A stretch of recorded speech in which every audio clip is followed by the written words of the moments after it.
salon de l'agriculture sur le stand des produits laitiers. Jean-Marc Morandini pour le grand direct de l'actu. Le grand direct de l'actu sur Europe 1, donc en direct du prendre Eric. Bonjour Eric.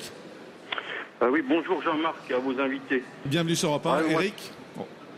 Oui, ce que je voulais dire, c'est une exaspération générale. Alors déjà, quand on est agriculteur, on est mal vu, on est pollueur, on est plein de coups, on a des gros tracteurs, on touche des primes de l'Europe. Donc il faut savoir quand même que les primes qu'on touche de l'Europe, c'est des compensations de perte de pouvoir d'achat, parce que les bovins, ils ont été au même prix pendant 30 ans, alors il faut bien qu'on vive. Et Eric, pour être clair, vous votez Front National, vous ? Oui. Vous êtes agriculteur ? Eh ben oui, je suis agriculteur, oui. Et vous avez le sentiment de quoi ? D'une incompréhension de la part du gouvernement ? Moi j'ai le sentiment, déjà, nous, on travaille beaucoup, moi je fais naître des petits veaux, je travaille pendant 100 jours, je me lève jour et nuit, enfin toutes les nuits pour surveiller mes petits veaux, donc on travaille énormément, et il y a des pans entiers de la société qui vivent d'aide sociale, et ça déjà, on commence à en avoir marre. Et à propos de l'Europe, je voudrais bien savoir à quoi que l'Europe, elle nous sert. L'Europe, elle nous sert à rien. Elle nous protège. Elle est là pour nous protéger des États-Unis, de la Chine et de la Russie.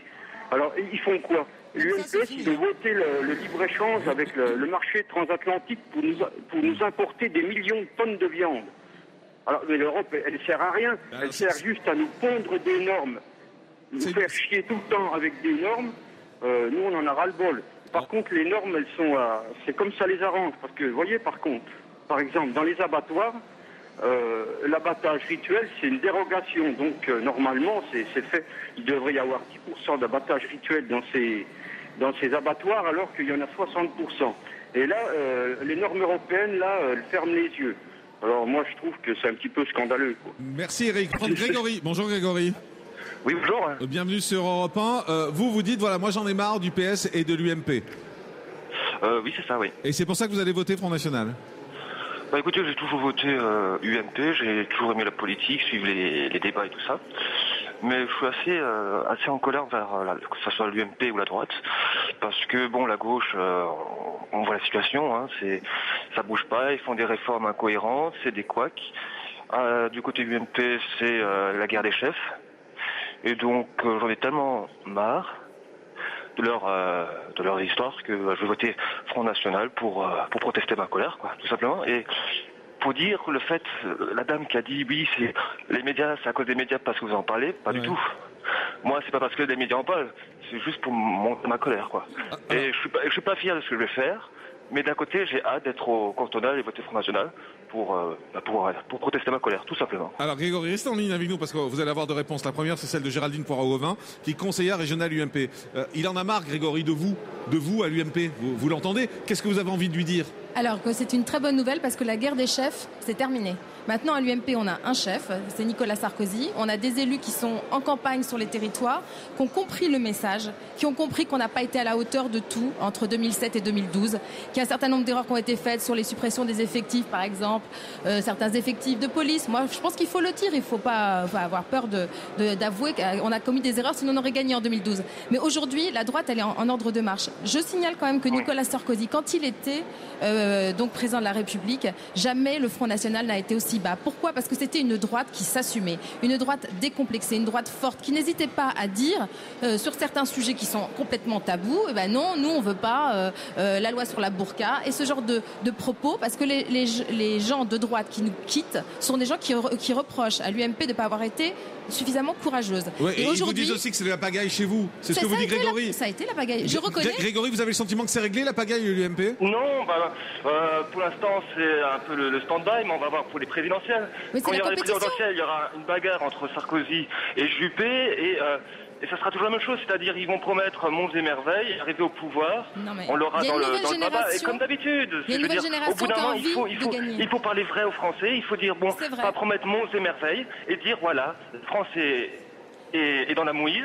Il faut faire des réformes, elles seront impopulaires, mais il faut le faire. Mais- C'est ça que j'attendrai du prochain président, et pas promettre, moi, président, je ferai... Oui, mais le Front pataquès. National, c'est le diable qui s'habille en bleu marine. C'est quand même ça, il faut pas oublier Mais d'où écoutez, vient ce moi, parti. je suis pas fier de voter Front National, ça m'embête beaucoup, mais j'ai pas le choix. Prendre Eric, qui est restaurateur, qui habite une petite commune rurale de 1700 habitants. Bonjour Eric. Oui, bonjour à tous. Bienvenue sur Europe 1. Alors vous dites non Merci, seulement... bonjour. Petite correction, j'habite un petit village de 170 habitants. Ah pardon, excusez-moi, 170, très bien. Et vous avez envie de voter Front National? Eh ben oui, j'ai envie de voter Front National. Là, je crois que c'est devenu nécessaire. Pour les entendre se battre comme ça encore une fois, parler fort, crier, c'est Marine Le Pen, elle parle fort. à celle qui crie le plus fort qui a raison. Enfin, une de vos invités là parle qu'il y a quelques exceptions dans leur parti qui sont très très bien. Malheureusement, ils ne sont pas au pouvoir, donc c'est plus possible. Donc maintenant que le Front National se prépare à pouvoir gouverner, et ben je vais passer le pas à passer au groupe Front National. Eric, vous votiez pour qui avant? Je peux vous demander pour qui vous votiez avant? Je votais à droite. J'étais restaurateur à Lyon, donc ça allait très bien avec la vie que je menais. Enfin, et en ville, du moins, je me faisais moins de soucis pour mon avenir, si vous voulez. Mais maintenant que je suis dans un petit village, dans ma petite commune, je me fais un peu plus de soucis pour la vie qu'on mène ici. J'y suis depuis 4 ans. Et pour vous dire, aux dernières présidentielles, au premier tour, il y avait 37% pour le Front National dans ma commune. Ah oui, dans votre commune de 170 habitants. Et que propose le Exactement. Front National pour votre Je commune vous demande pardon. C'est Daniel Simonet, secrétaire national du Parti de gauche, qui vous parle. Bonjour. Que propose le Front National et en quoi le programme du Front National, vous pensez, répond à votre angoisse justement en zone rurale? Alors déjà, il faut que je dise un truc, c'est que je ne voulais pas voter Front National au départ parce que je suis homosexuel. Donc j'avais déjà quelques craintes à ce sujet-là, je ne savais pas où il se positionnait. Depuis l'affaire Philippot maintenant, je suis complètement décomplexé pour ça et c'est pour ça que j'y vais à fond. Et qu'est-ce qu'il nous propose? Eh bien, il nous propose déjà de mettre un coup de pied dans la fourmilière.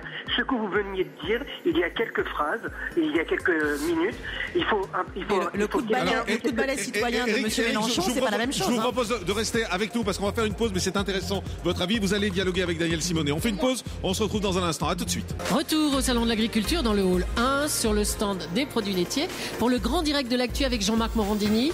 Pourquoi le FN a-t-il autant de succès auprès des agriculteurs? On en débat avec Daniel Simonet, secrétaire national du Parti de gauche, et Géraldine Poirot-Gauvin, qui est conseillère régionale UMP. Oui, on était avec Eric, qui est dans sa petite commune de 170 habitants, qui était en train de dialoguer avec Daniel Simonet, qui lui demandait justement ce que le Front National pouvait faire pour lui. C'est ça, Daniel? Voilà, exactement. Eric? On parle du contenu.